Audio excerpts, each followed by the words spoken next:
तो hello everyone, आज हम पढ़ेंगे अपना नेक्स्ट टॉपिक पॉलीमॉर्फिज्म। ठीक है। Polymorphism is an of feature that allows the same function name और operator to behave differently depending on the context. इसका क्या मतलब है कि मतलब एक चीज के बहुत सारे फॉर्म्स हो सकती हैं। मतलब एक ना बिहेवियर अलग अलग हो। एग्जांपल दूं तो जैसे मेरा हाथ है, तो मैं अगर कहूँ वन, तो ये इसका मतलब है कि मैं सामने वाले को कह रहा हूँ एक चीज, एंड दो तो मतलब सामने वाले को बोल रहा हूँ दो चीज, लेकिन है मेरा हाथ ही। तो एक ही चीज मल्टीपल बिहेवियर शो कर सकती है। इसे दो तरीके से अचीव कर सकते हैं।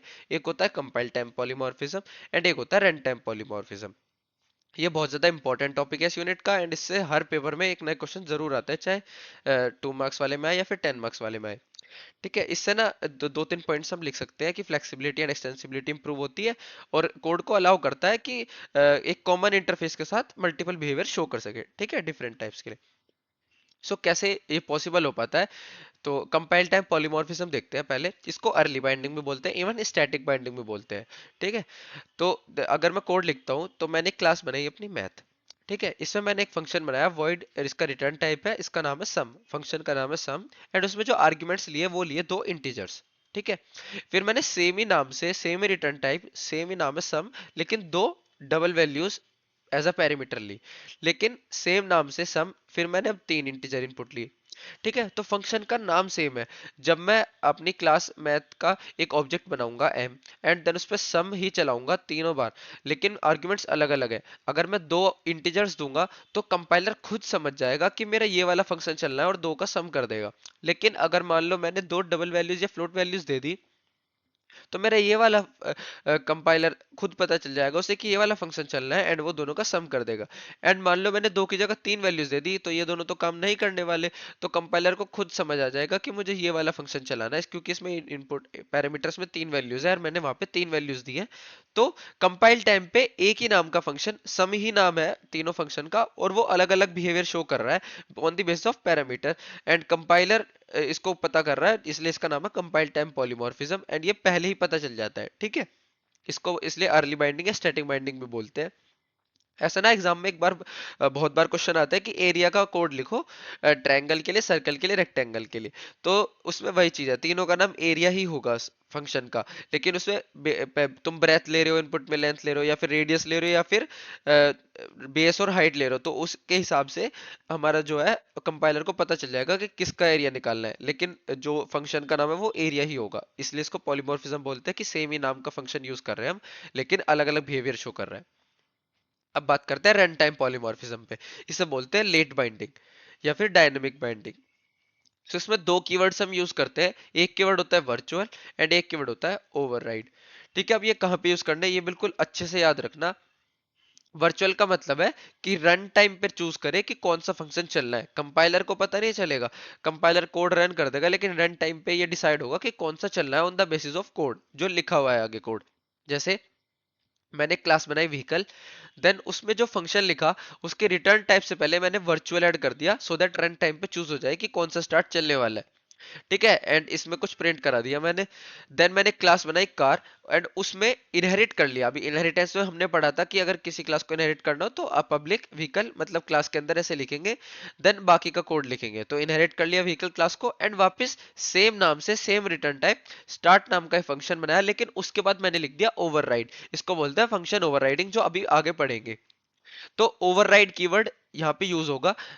डिफरेंस क्या है कि वहां पे रिटर्न टाइप से पहले वर्चुअल लिखना है जो मेरी पेरेंट क्लास है, लेकिन जिसमें क्लास को इनहेरिट किया है उसमें आर्ग्यूमेंट्स के बाद मुझे ओवरराइड लिखना है, तब बाकी का फंक्शन का कोड मुझे लिखना है। ठीक है। इसमें मैंने प्रिंट करा दिया कार इज स्टार्टिंग। फिर मैंने एक और क्लास बनाई बाइक, उसमें भी सेम चीज करी है एग्जैक्टली जो कार में करी है। अब जब मेरा मेन चलेगा, उसमें मैंने बनाया व्हीकल का एक पॉइंटर। ठीक है। बेस क्लास जो है, मेरी पेरेंट क्लास जो है, उसका एक पॉइंटर बनाया वी। ठीक है, ये पॉइंटर है। अब मैंने एक ऑब्जेक्ट बनाया कार का, एंड एक ऑब्जेक्ट बनाया बाइक का। अब वी में मैंने सी का एड्रेस होल्ड करा दिया, तो अब जो वी है वो किसको पॉइंट कर रहा है?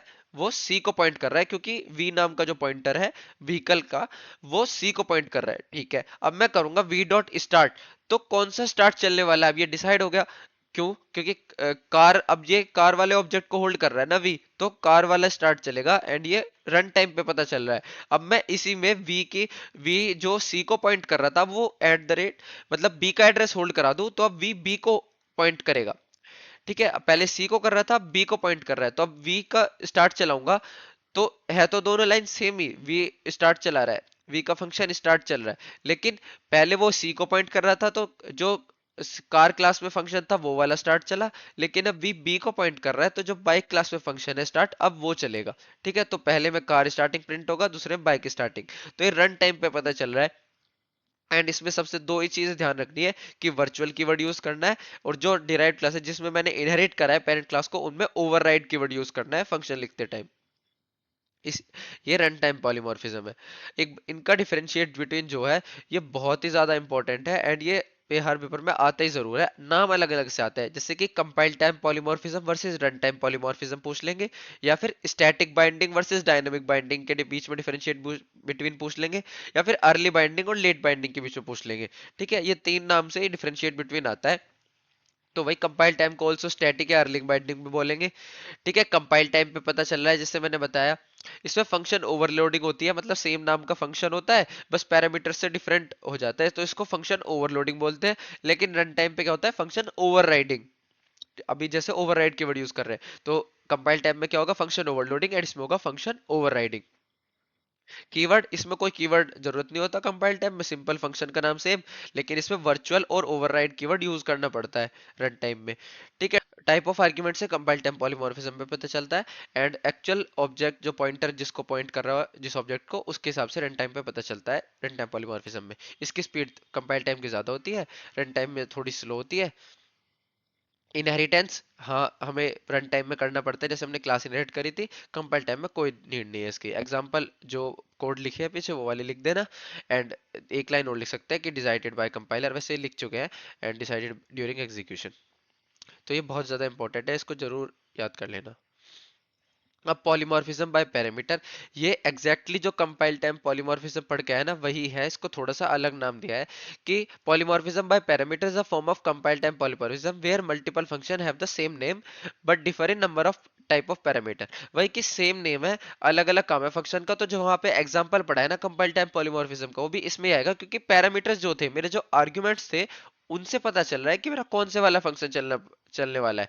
ठीक है, तो जो वहां कोड लिखा था ना सेम ही इसमें लिखना है, एंड सेम इसके जो पॉइंट्स है बस ये लिख लेना सारे, और लेकिन जो मैंने समझाया है उसमें वही है ये। अब फंक्शन ओवरराइडिंग, ये चीज हम पढ़ चुके हैं रन टाइम पॉलीमॉर्फिज्म में, इसको अलग से टॉपिक बोला है, लेकिन फंक्शन ओवरराइडिंग क्या है कि वही मेरी एक पेरेंट क्लास है, देन दो तीन डिराइव्ड क्लास है, तो जो मेरा ऑब्जेक्ट जिसको पॉइंट करेगा उसके हिसाब से पता चलेगा कि कौन से वाला फंक्शन चलने वाला है। और ओवरलोडिंग डिफरेंट चीज थी, ओवरलोडिंग था कंपाइल टाइम पॉलीमॉर्फिज्म में, जिसमें दो तीन फंक्शन का नाम सेम था, वो था फंक्शन ओवरलोडिंग। लेकिन फंक्शन ओवरराइडिंग था रन टाइम पॉलीमॉर्फिज्म में, जिसमें मैं ओवरराइड कीवर्ड यूज कर रहा था। ठीक है, तो सेम कोड लिखेंगे, एक बार डेफिनेशन देख लेते हैं। Function overriding occurs when a derived class provides its own implementation of a function that already exists in base class with same name and same parameters and same return type।